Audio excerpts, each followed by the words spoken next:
Hey, Joe's not going to be here tonight. He's got a little bit of a backache, and I told him, why don't you take a break? I've been looking forward to doing this show with Werner Bock. He's a farmer up in New Brunswick, Canada, so we'll be hearing from him in about 10 or 15 minutes. So, and Werner has so much to say. So, you know, he's quite an encyclopedia in itself. Before Werner, I wanted to just sort of recap what you were talking about, Randy, was we didn't have to do. Yeah. It sounded like, were we coming from a spoiled generation?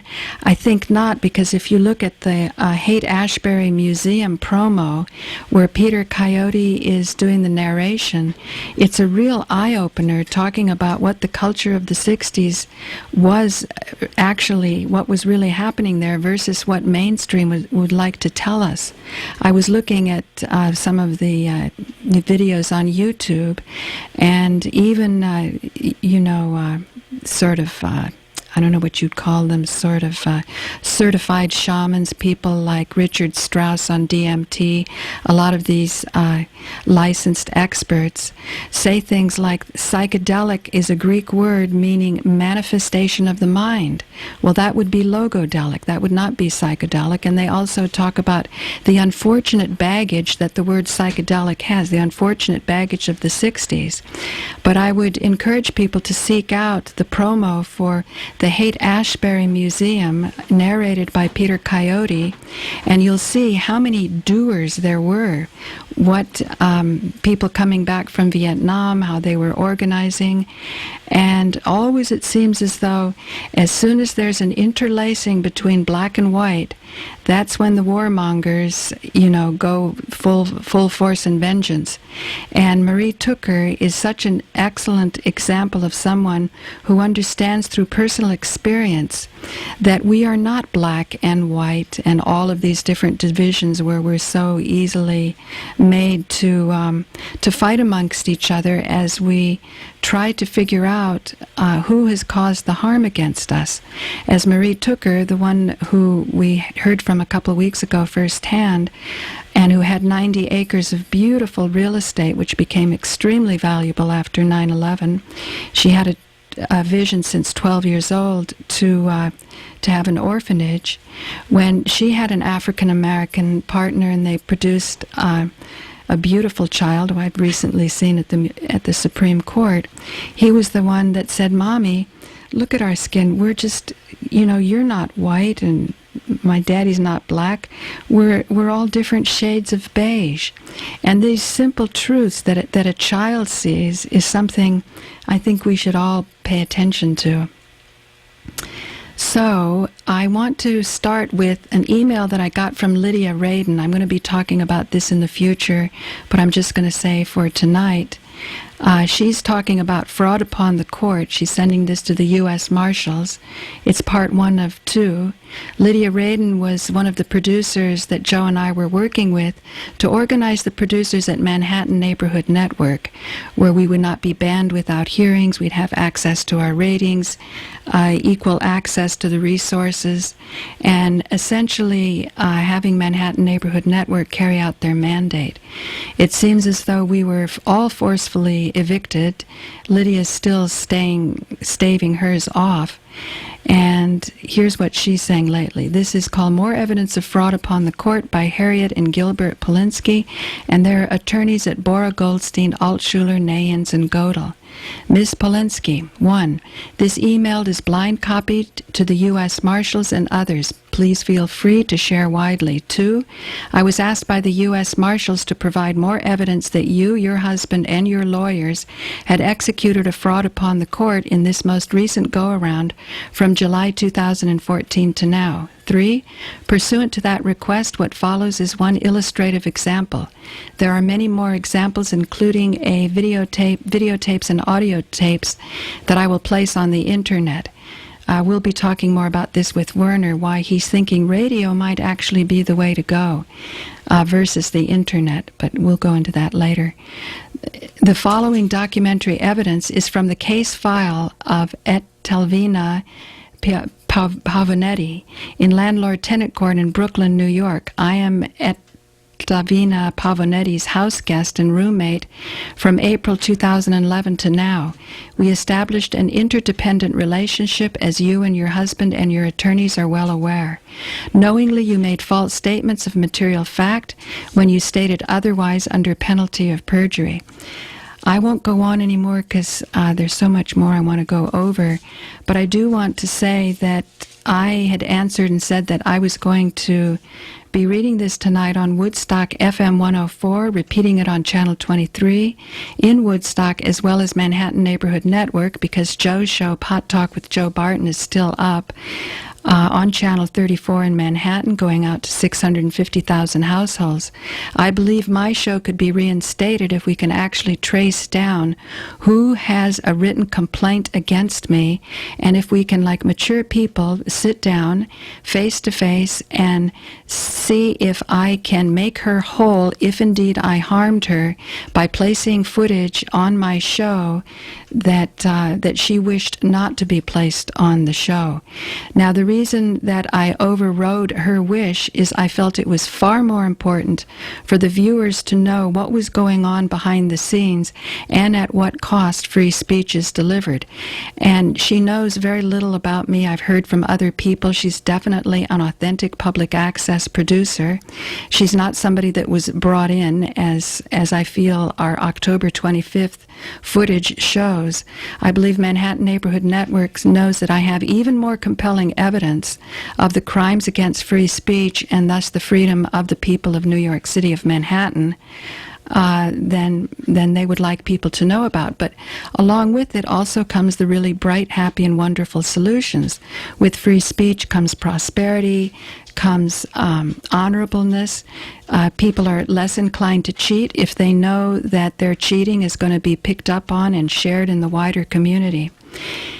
So I said I'll be sharing my experience with Bora Goldstein, Altshuler, Nahans, and Godel, which is the law firm that Lydia is complaining about that's going after her, when Jennifer Eckert used to work at Bora, and all the abuses of process my husband and I sustained, and our pending inquest hearing under Richard Braun at the Supreme Court.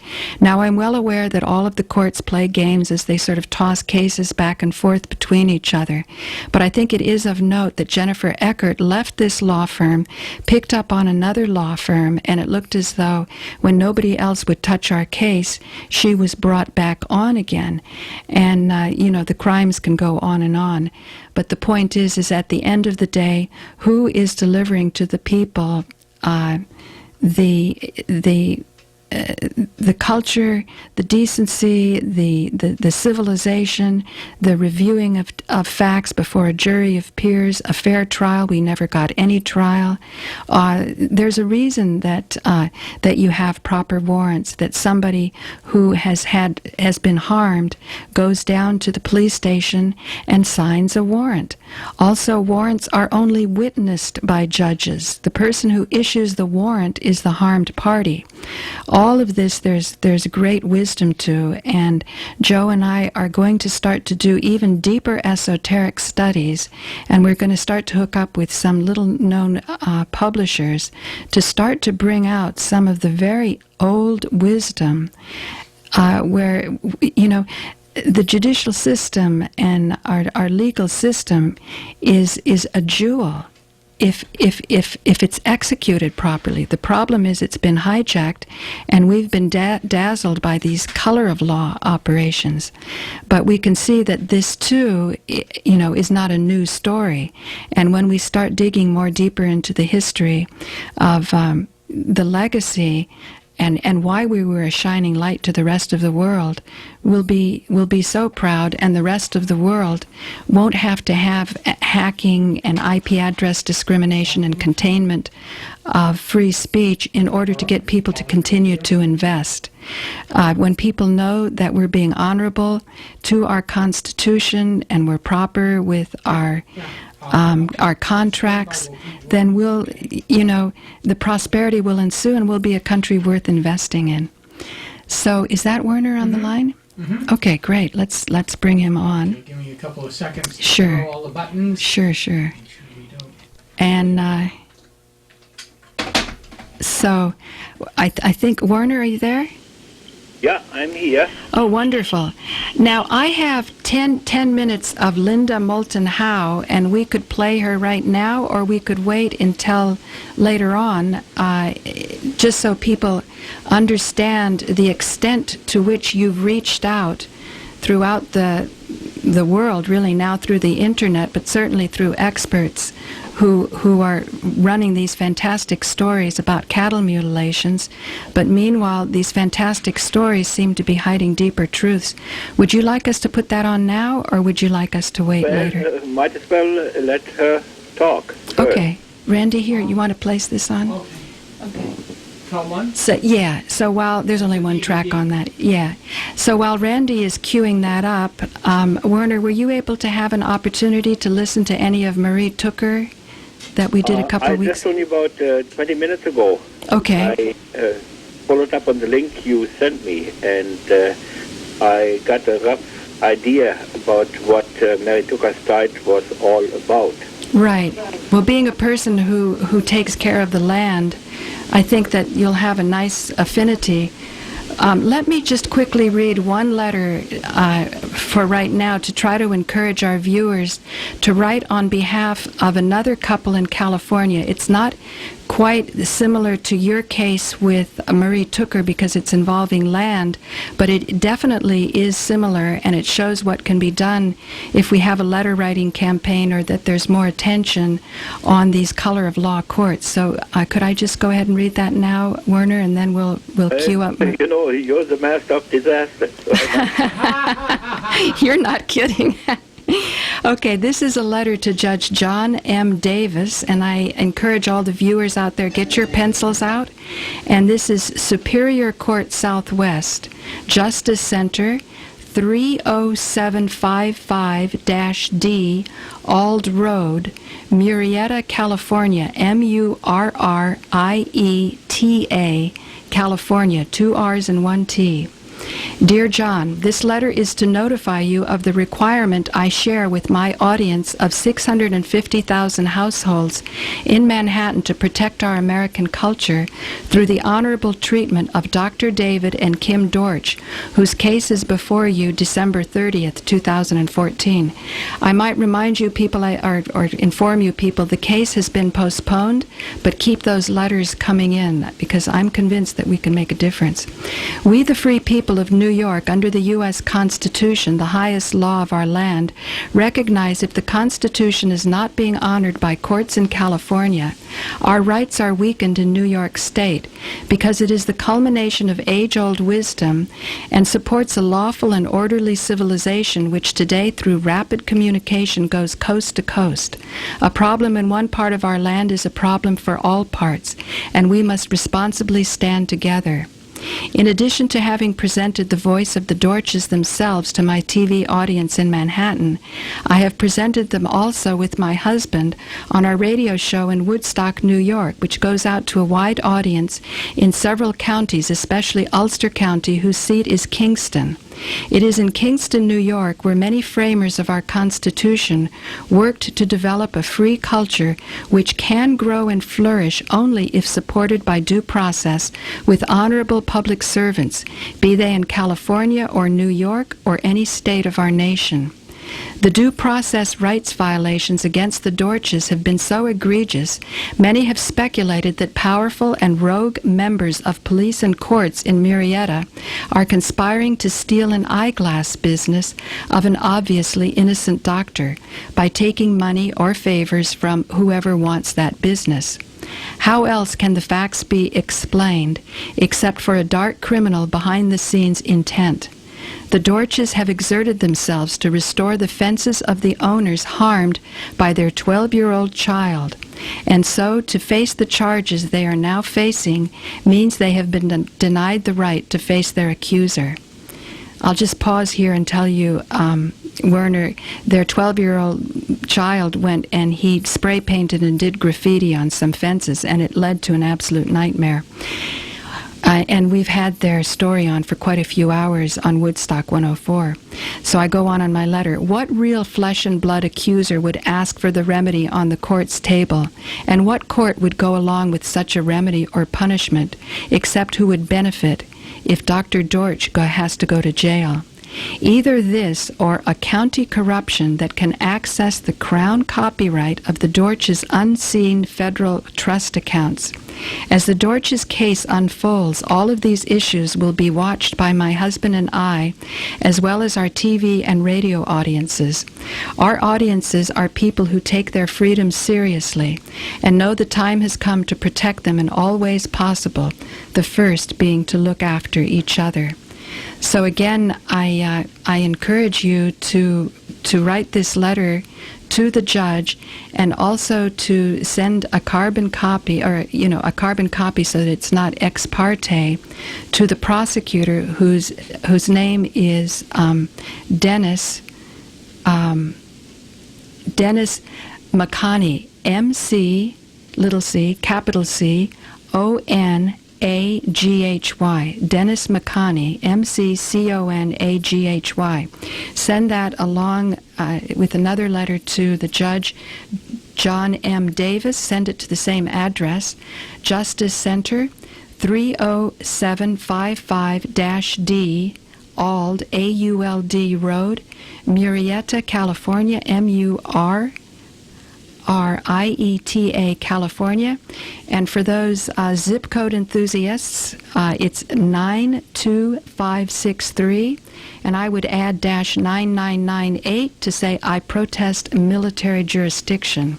You want this to go to a location that honors the supreme law of the land, which is the Constitution, and not be under some corporate military jurisdiction. But even in a military court, there are rules and requirements, because no honorable military ever rapes and pillages and plunders the common people, because it's understood that you have to take care of the farmers and and who's actually producing something. You can't go around and have a culture of corruption, because if everybody is thinking, oh, well, you can't fight City Hall and the only way is to steal, who at the end of the day is going to produce anything?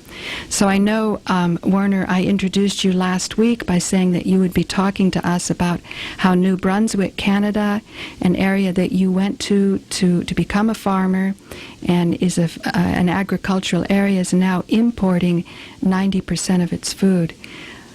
Paula, may I interrupt you? Yes. I didn't immigrate here from Germany to become a farmer. I had been already a full-fledged farmer for about 10 years over there in Germany before I came here. Right. So I had already enough experience underneath my belt. I didn't come here as a greenhorn. Right. I think you must have misunderstood what I meant. What I meant was that when you came fully intending to execute a profession that even your father discouraged you on. Yeah. That's how my dad, he was fairly active in the farm organization, and he was always so disenchanted with the way the farmers were being sold out by their own leaders. Right. Well, okay, along those lines, let's launch right into the 10 minutes with Linda Moulton Howe, who, had a bit of money behind her in order to produce a rather scary documentary about alien cattle mutilations. And this is 10 minutes that was put on the end of a piece that's now on the internet called Forbidden Archaeology. So let's listen, and then we'll hear from you, Werner. You can take it over, okay? Yeah. Great. If evolution fails to explain man's origins, then what is the answer to how we came to be? For many, the answer is found with a supreme being. For others, the answer may be found on another planet. I did my graduate work at Stanford and got a master's degree in communications, in which I focused on science, medicine, and the environment in school. All my work in doing documentary films was in the Stanford Medical Center and the Stanford Linear Accelerator. So when I graduated and I went on into television and production and news, all of my beats were science, medicine, and the environment. And it was in that context, in the fall of 1979, when there were reports in Canada and the United States and other parts of the world, including Australia, that animals, usually cattle, but ranging through every domestic animal, were being found with strange bloodless excisions that always seemed to have kind of the same pattern from animal to animal. And I naively at the time thought, I will get to the bottom of this animal mutilation mystery.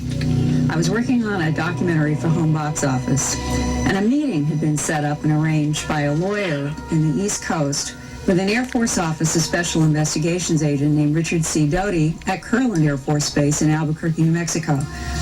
Kirtland is one of the United States' major weapons technology development military bases. It is surrounded by very high-tech laboratory and high technology development, a very critical area in our country.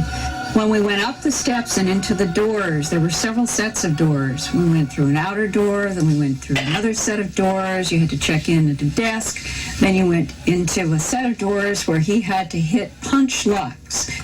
And as we came into the office to sit down, one of the first things he said to me was, that documentary you did, referring to A Strange Harvest, upset some people in Washington. They don't want animal mutilations and UFOs connected together in the public's mind. And I remember being surprised that he was reinforcing the veracity of this film that I had done. And then another surprising moment came when he reached into a drawer and he took out an envelope. It had no markings on it. And as he reached in to pull out about a dozen pages of white paper, he said, my superiors have asked me to show this to you. You can read this. You cannot take notes, and I want you to move from the chair you're sitting in to that chair. And he motioned to a big chair sitting almost in the middle of the room. And as I looked at the top of what he was handing to me, it was all cap-centered on a page with no date, however, and no official stamp. But it did say, briefing paper for the President of the United States of America on identified aerial vehicles. And wondering, why is this happening? Why is he handing me this? Why am I being made to sit in a chair in the middle of the room? And learning much later was so that they could videotape and audio tape my reactions to what I was reading.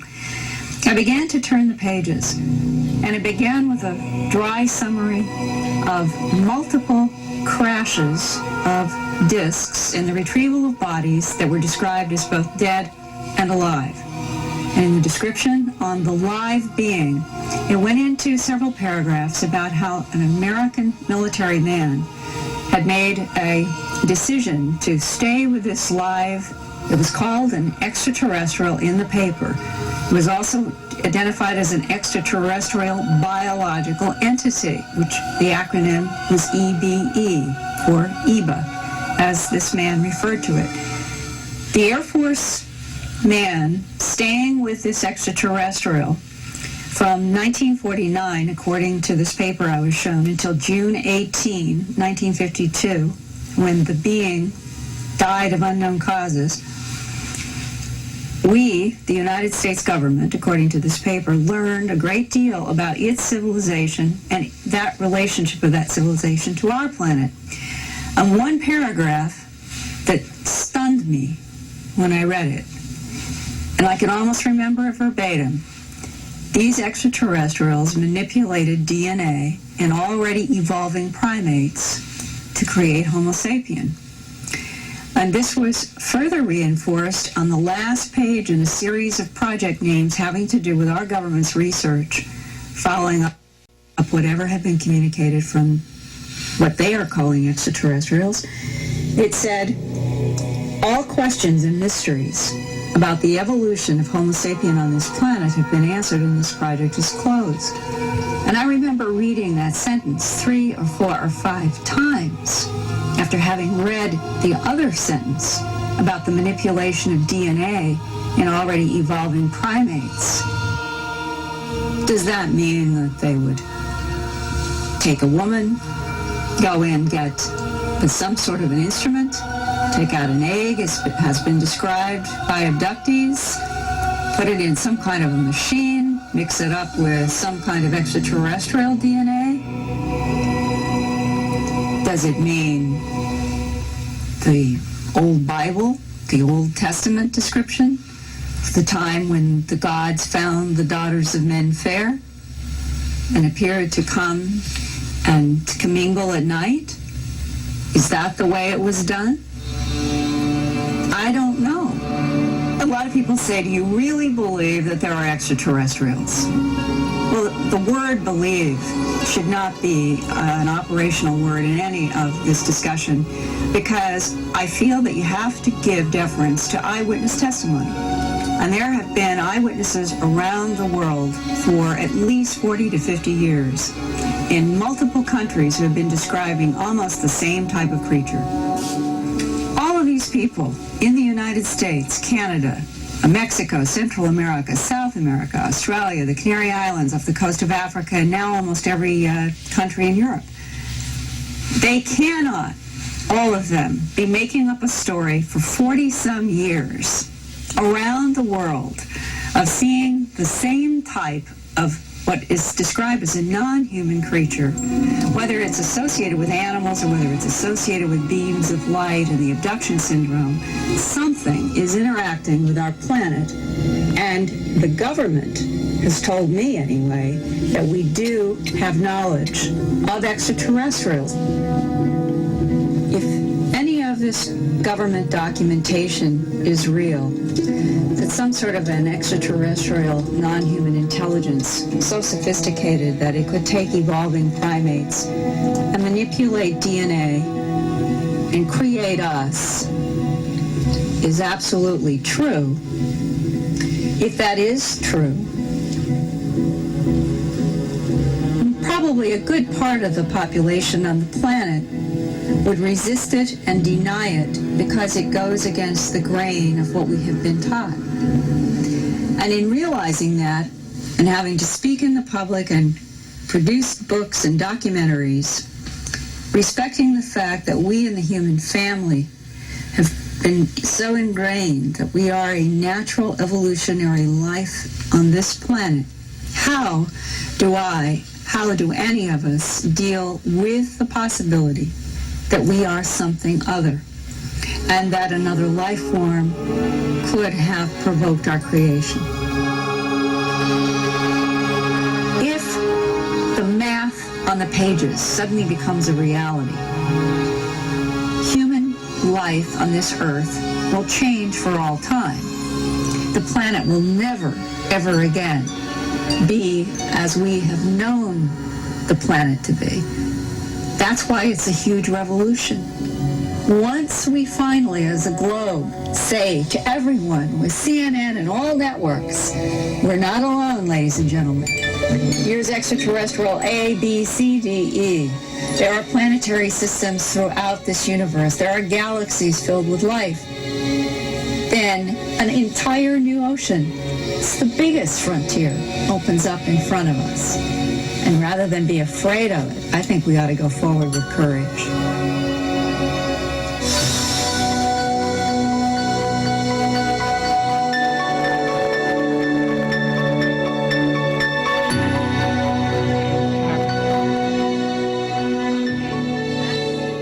Oh, wait. Okay, that's it for Linda Moulton Howe.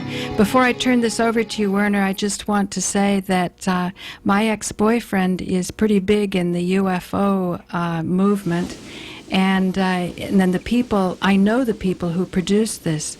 However, for years, the story of the cattle mutilations, I always put it on the back burner. I was never comfortable with it. And when you first approached me a couple years ago, I was kind of at my height of internet popularity, and I was getting so many, quite frankly, emails from crackpots. And had it not been for my level-headed, balanced, wonderful husband, Joe Barton, he said, Paula, just listen to this story.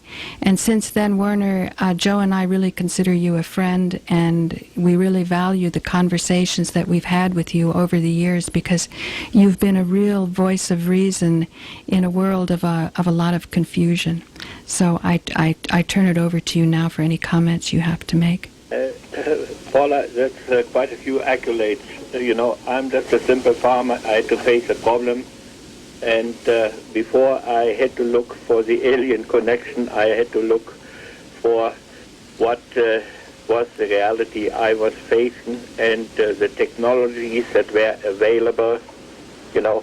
And I Right. personally never saw any aliens, any evidence that linked what happened to my animals and what happened here I never saw any links that linked it to aliens. But I saw links and I collected enough evidence that pointed toward a criminal element within the population that reached through all facets of the population, including the military. Okay. Now, Werner, slow down a little bit. Some of my viewers in Manhattan know your story, and I've had it with pictures and so on. But for first-timers, explain what happened to your cattle. Well, actually, the ordeal started up in 1975 after I had been here for 5 years. That's where everything pointed toward a local clique. They figured they could run me off the farm. I was alone on the farm, and they figured it was easy picking. Right. So in 1975, they started killing my cattle, and I went all the appropriate steps, had the veterinaries involved, and I was so disgusted about the shoddiness and the line I got from the so-called highly trained professionals, you know. So I I resorted to other laboratories and so. And Excuse me, Werner. Meanwhile, didn't you have some academic background yourself in science so that you could challenge? My academic background, I went through 8 years of grade school, which is mandatory over there in Germany. Then I went through, I attended for 2 years business college, and then a few years later I went for 2 years to agriculture college. Okay. And agriculture college in Germany is pretty intense, isn't it? Well, basically, we were being taught the basics of the science, and I always was interested in the different sciences like chemistry, physics, and biology, and everything. And those are necessary tools if you want to basically be a farmer. Right. You know, you have to analyze whether there are any problems with the crops or with the soil or with the animals. You know, you have to analyze them. But when you need very specific knowledge, you have to resort to the so-called highly trained professionals. And the highly trained professionals I encountered here, it was outright a dismaying experience. It was unbelievable. You know, they thought they could pull the biggest lies and the biggest deception over on me. So what did you come to them with? What exactly was happening to your cows, your cattle? Well, in 1975, for a couple months, unusual things happened here in the late winter. Cars would stop on the road, and on a spot where the only place from where they could look into the entrance of the loafing barn, the middle of the night, in the daytime, at night, going with searchlight over the buildings and so on. And then a neighbor at 10 o'clock at night, by stock dark, claimed to be looking for his daughter's cat about 3/4 of a mile away from his home. Wow. And a coincidence, the next morning the best cow in the herd showed signs of severe sickness, of poisoning, and she passed away the next night. And that's when basically my nightmare started. Did you take the cow for an autopsy to the veterinarian?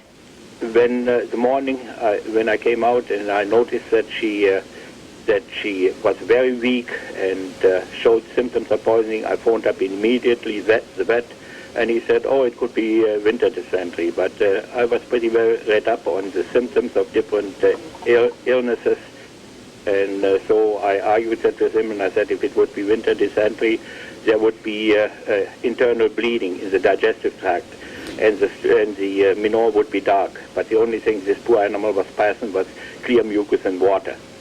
Wow, so the veterinarian wasn't enthusiastic to come out and make a house call or a farm call, so to speak? No, they come out. But anyway, and the cow passed away the next night. Last time I checked at 2 o'clock at night, she still was alive, and at 8 o'clock in the morning she had passed away.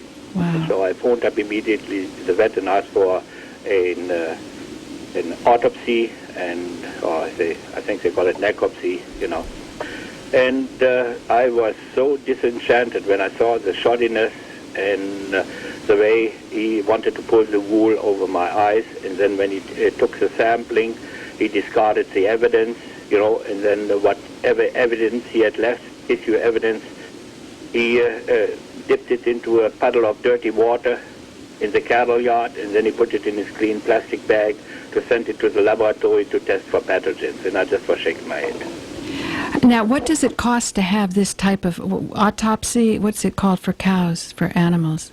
Well, it goes by the hour. Basically, here in New Brunswick, the veterinarians, they are employees of the Provincial Department of Agriculture. I see. And we have to pay a certain fee for every visit and the time they spend.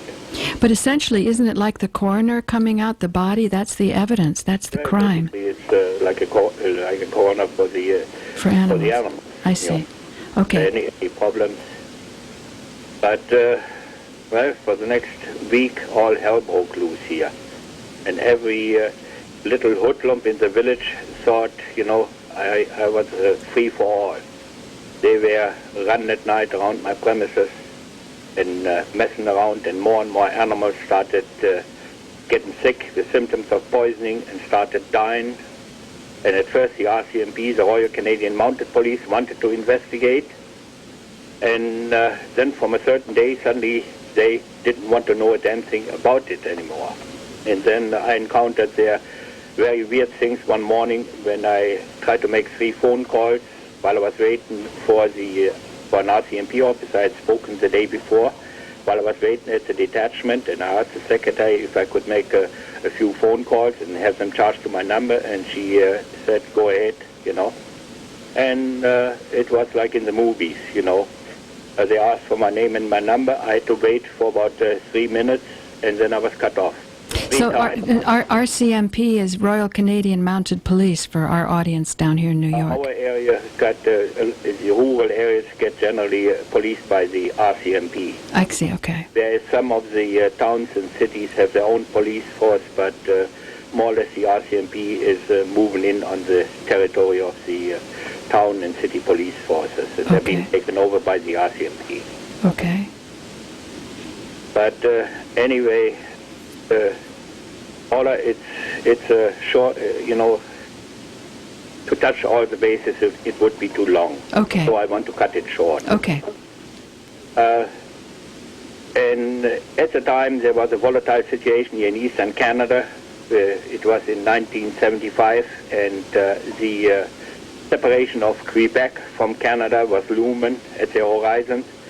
And movements were at hand here in eastern Canada and in the New England states to eventually form their own country, like a maritime union, I didn't know that. Okay. Yeah, and but anyway, so many things were happening, and when I didn't get any actions from the authorities, from the RCMP at the local level, I went to the district level, I ran into the same brick wall. Then I went right to Frederick, to the provincial capital, and that day it was a wild day. A clique, they escorted me roughly about 100 miles from Moncton to Fredericton with CB radios, and they kept track of what I was doing, to whom I was talking, and then afterwards people would clamp right up. How did you know that they were keeping track of you? Maybe I'm not understanding. Well, I tested it. I see. Okay. Like on the highway, you slow down, they slow down, and then they escorted Randy's picking 2 up. miles, and then gave a hand sign to an oncoming car. The first vehicle, it sped up out of sight. The other fellow turned around and followed me for the next 10, 15 miles, And basically, at the time, I looked at things, I wanted to find out as much as possible what I was dealing with. Right. Basically, it was a sad situation, but I had to gather as much information about that clique as possible, you know. Okay.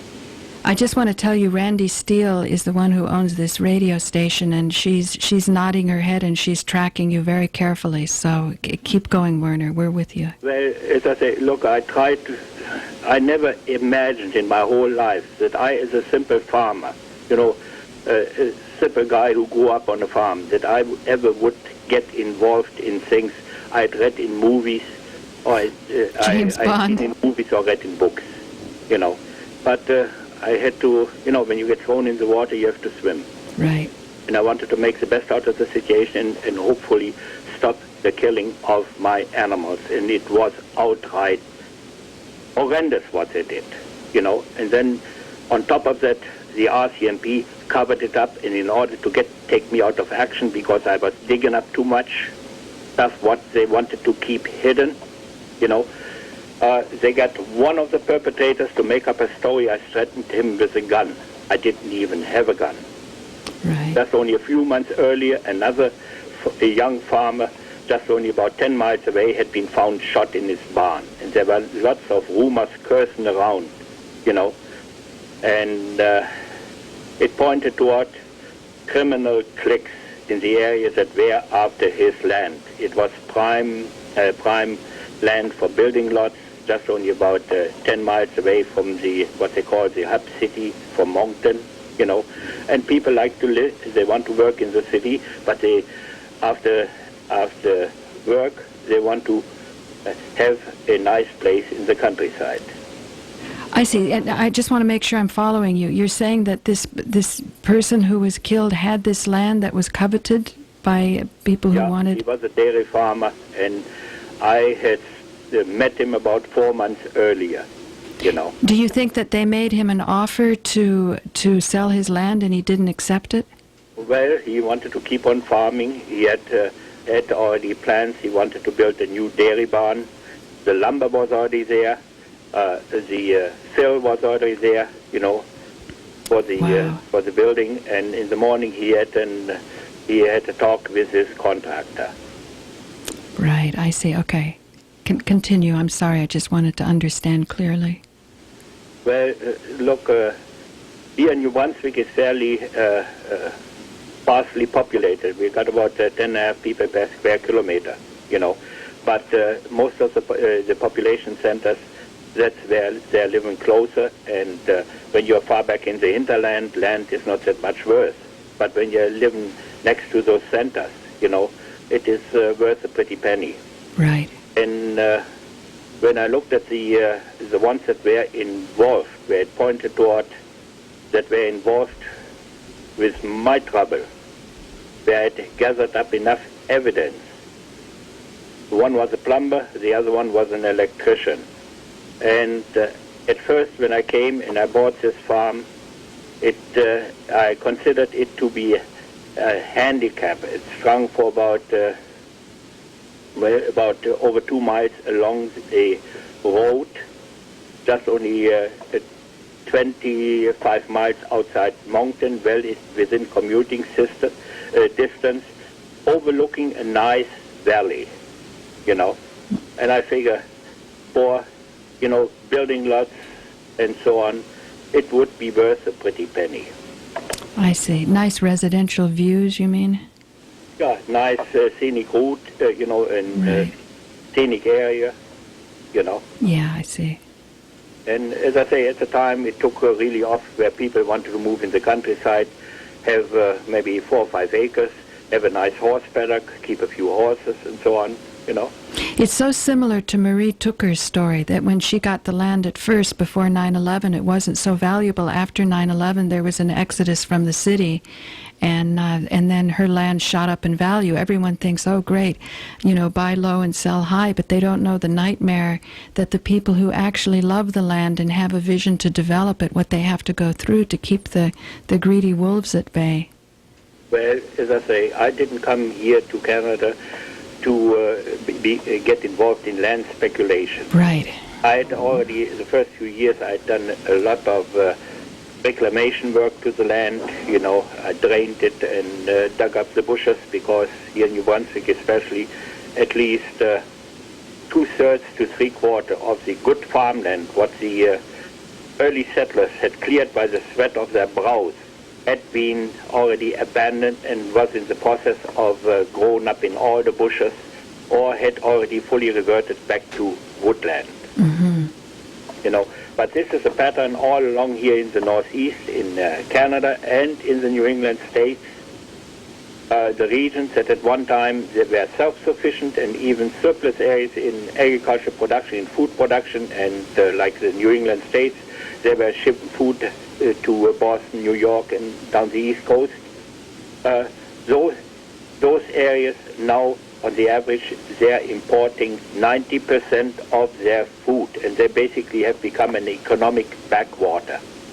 So it seems as though there's a pattern. You're saying that before you were there, you were working to reclaim land that had once been very agriculturally productive, but it sort of went back to the wild. I can't remember the word you used. Does that... But there is another can of worms I opened up. I was familiar with the agricultural chemicals from the old country. Okay. And within a few years, I found out that there had been an environmental Watergate had been going on and covered up by all branches of the government, federally, provincially, and by the police. And that concerns the illegal dumping of vegetation control chemicals. Your husband, Joe, is probably familiar what they had been dumping on Vietnam. Oh, Agent Orange? In the line of Agent Orange and chemicals they have been using in forestry operations on their new tree plantations in order to give the little tree seedlings, give them a head start. You know, what I found out, those chemicals had been dumped already at least for another 20 or 30 years previously on the farmland, and most of the farmers were organic. Nearly all the farmers were organic farmers, traditional farmers, and they did not know what kind of hell could be raised with those agricultural chemicals. And they were being basically bullshitted by the so-called experts in the Department of Agriculture and from the university. And what is the overall scheme? I mean, you can fund any research you want to get it to come out the way you want. What is the overall purpose? Was it to drive people off the lands? What I've been saying, globalization has been a long time in the making. Regions that at one time were self-sufficient in food production and where a lot of the goods and services were changing hands in a barter system. It was of no interest to the big companies. The big multinationals. And the big multinationals. There was no money in for them. So that system had to be destroyed. The self-sufficiency had to be destroyed. And then what the people then needed, if possible, produce it halfway around the world and buy it up at bargain basement prices, because there it is being produced as a surplus. And if possible, produce it with slave labor and ship it where they artificially have created a shortage and sell it for whatever the market will bear. And all you people, you see what happened to the food prices after the food leaves the farm. Right. So you're saying that becoming dependent on these Monsanto kinds of seeds and methods, the farmer pays any price and then he becomes a slave to them? Is it that what you're meaning? Basically, they're buying it up because of their huge marketing power and so on. They're buying it up for a penny. And when anybody who knows the basic math and he looks at what the farmer was getting maybe 50, 60 years ago for their products, and what was the span between the farmer and the consumer, and what is the span nowadays. When at one time it was maybe 1.5 to twice of what the farmer was getting for their product than what the food was costing in the stores, and now it's 4, 5, even 10 times. Right.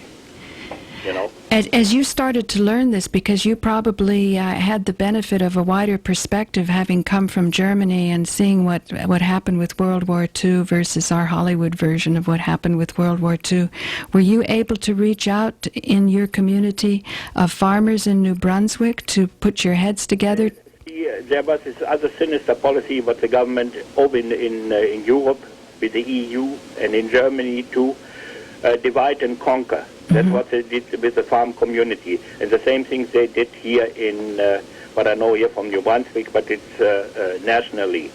They pick out certain farms, they are their favorite ones. They have access to all kinds of grants and all kinds of government programs, and the rest basically they wipe their mouths. There's nothing for them. And then the mainstream media, they basically had been for years hate-mongering against the ordinary farmers and say, how much longer can we afford to subsidize the small, inefficient farm? And I had several run-ins with members of the media here, especially with the CBC, and I told them, if you would have done your homework, you would have known who is getting the subsidies. It's not the small, inefficient farmers, it's the big farms. Right. And if they are really as efficient as they claim to be, for what do they need taxpayer subsidies? Right. Wow. It's a whole different picture than what the mainstream media is telling us.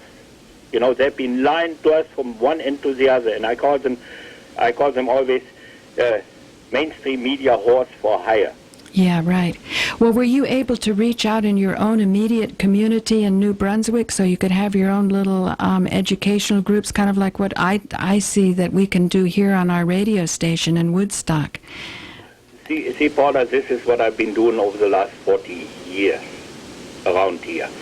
But in 2009, when Dr. Carly had me the first time on her show, and one thing I remember what I said, people here in North America, they think they're living in a democracy. But it's not no democracy, it's a democracy, And the ones in power, they are so ruthless, and they're not necessarily the ones we think that are in power. And once they have created enough of a fear factor within the population, the dictators don't need guns anymore. Right, they've controlled people's minds. They control people by fear, and nobody dares to step over the line. Right. Because they don't know who is listening and who is watching, Right. And they know from some neighbors or so there will be dire consequences maybe for some of their loved ones and so on. Right. Now, this is an illusion about the so-called free West. Right. Now, you told me that you saw this pattern even in Germany starting, that this is an international pattern, that you left Germany in 1969, but when you came back for your father's funeral in 1973, can you describe what you told me, the difference?